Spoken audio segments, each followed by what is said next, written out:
Happy Bhogi. Thank you మామ. ఇవాళ ఏం చేసింది అమ్మ నీ కోసం?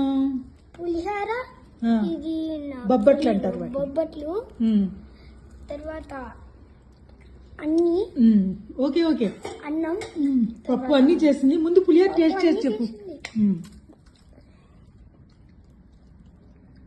వావ్, ఆహా, అమృతం.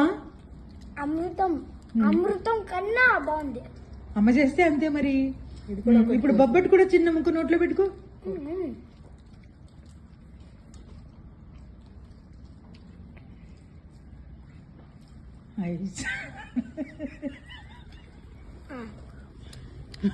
బాగుందా? చాలా బాగుంది, చాలా బాగుంది. థ్యాంక్స్ చెప్పు అమ్మకి. థ్యాంక్స్ అమ్మా. హ్యాపీ భోగి చెప్పు. Okay, happy Bhogi. Like and subscribe, share కూడా చేయండి. Bye bye.